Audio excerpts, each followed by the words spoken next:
Sir నమస్కారం sir. నమస్తే అండి. సార్ 'కాంతార' చాప్టర్ 1 మంచి వసూళ్లైతే బాక్స్ ఆఫీస్ వద్ద కలెక్ట్ చేయడం మనం చూస్తూ వస్తున్నాం సార్. 6 రోజుల్లో 400 కోట్ల క్లబ్‌లోకైతే జాయిన్ అయిపోయింది.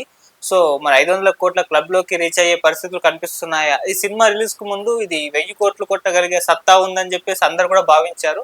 మరి ఇప్పుడు అంత దూరం వెళ్ళే ఛాన్సెస్ అయితే కనబడట్లేదు. మరి ఎందుకు 1000 కోట్ల మార్క్ రీచ్ అవ్వట్లేదు ఈ సినిమా? మరి 500 కోట్ల క్లబ్‌లోకి చేరుతుందా సార్? ఏ విధంగా చెప్తారు కలెక్షన్స్ గురించి? అంటే కంపారిటివ్‌గా కలెక్షన్స్ బానే ఉన్నాయి అన్ని చోట్ల. హ్మ్. బెంగుళూరు లాంటి చోట్ల అయితే అది 'బాహుబలిని' క్రాస్ అయింది అని చెప్తున్నారు. 'బాహుబలి 2'ని క్రాస్ చేసిందని చెప్తున్నారు. హ్మ్. మరి ఓవరాల్‌గా అంటే దేనికైనా హిందీ బెల్ట్ పెర్ఫార్మన్సే కీలకం. హ్మ్. హిందీ బెల్ట్‌లో ఎంత కలెక్ట్ చేయగలదు అనేది రెస్ట్ ఆఫ్ ఇండియాకి సంబంధించి అది మిక్స్ అయినప్పుడు వచ్చే ఫిగరే ఆ 1800 కోట్లు గాని, లేకపోతే 'పుష్ప 2' రిపోర్ట్ చేసినటువంటి నంబర్ కానీ ఇవన్నీ కూడా వాళ్ళు కూడా 1850 జస్ట్ క్రాస్ అయ్యారు అంతే. క్రాస్ అయ్యామని చెప్పారు. కాబట్టి ఇవి మ్యాచ్ అవ్వాలంటే ఓవరాల్గా హిందీ బెల్ట్లో భారీ వసూళ్లు రావాలి. మరి 'కాంతారాకి' హిందీ బెల్ట్లో ఉన్న రిసెప్షన్ ఏమిటి అనే దాన్ని బట్టి దాని మూమెంట్ ఆధారపడి ఉంటుంది. ప్రస్తుతానికైతే పర్వాలేదు అనే వాతావరణం ఉంది దాని అన్ని చోట్ల.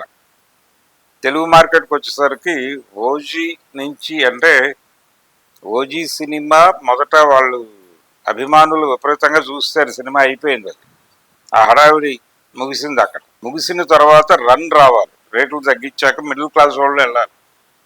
Middle class, lower middle class, అంతకంటే దిగువ తరగతుల వాళ్ళు థియేటర్ వైపు కదలాల్సిన పరిస్థితి వచ్చినప్పుడు వాళ్ళు మూవ్ కావట్ల. వాళ్ళలో యూత్ సెక్షన్ చాలా వరకు కూడా సినిమా డౌన్లోడ్ చేసుకుని చూస్తారు, అయిపోయింది. సో వాళ్ళు ఇక్కడ నుంచి ఓటీటీకి కూడా వెళ్ళాలి. ఓటీటీకి కూడా వెళ్లకుండా వీళ్ళు కొంతమంది గౌరవప్రదంగా సినిమా చూద్దాం ఏదో ప్లాట్ఫామ్ మీద అనుకునేవాళ్ళు ఇది ఓజీ గొడవ వద్దులే, అయిపోయింది కదా ఆల్రెడీ, కాబట్టి అది వచ్చినప్పుడు ఓటీటీలో చూద్దాం, ఈలోపు సరదాగా 'కాంతారా' చూద్దాం అనే వాతావరణంలోకి షిఫ్ట్ అయ్యారు. షిఫ్ట్ అయిన తర్వాత చాలా వరకు ఆడియన్ వేవ్ అటువైపు మరలింది, 'కాంతారా' వైపు. అందుకని తెలుగు రాష్ట్రాల్లో వాళ్ళు మంచి నెంబరే క్రియేట్ చేయగలిగారు. జాతీయ స్థాయిలో నిజానికి ఆయన ఎక్స్పెక్ట్ చేసిన రేంజ్ పెర్ఫార్మెన్స్ ఉంటే నెక్స్ట్ వీక్కి ఆయన అనుకున్నట్టుగా టార్గెట్ రీచ్ అవడానికి కొంత అవకాశం ఉంది. 700 వరకు వెళ్ళే ఛాన్స్ అయితే ఉండింది.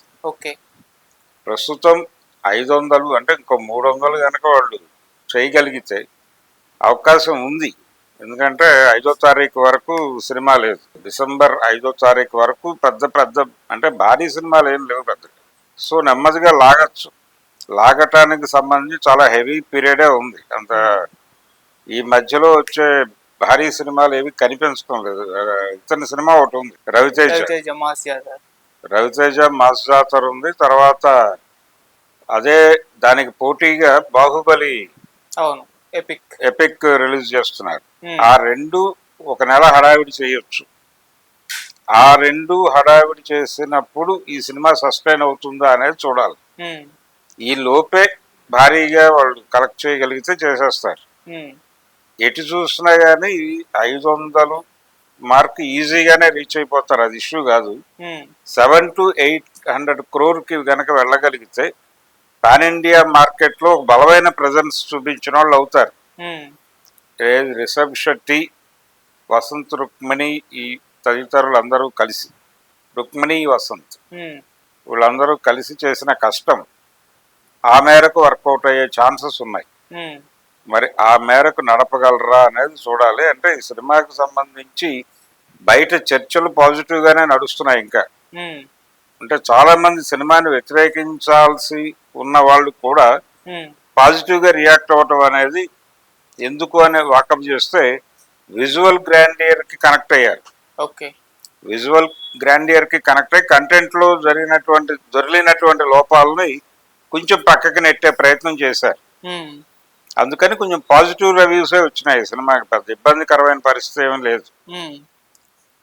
అందుకని కొంత ముందుకు నడిచే ఛాన్స్ అయితే ఉంది ఈ సినిమాకి. తెలుగు రాష్ట్రాలతో పాటు హిందీ బెల్ట్ లో కొంచెం ఏదైనా రైజ్ అవుతుందని చూడాలి. అక్కడ ఇంకా రైజ్ మూమెంట్ లోకి రాలేదు. నెమ్మది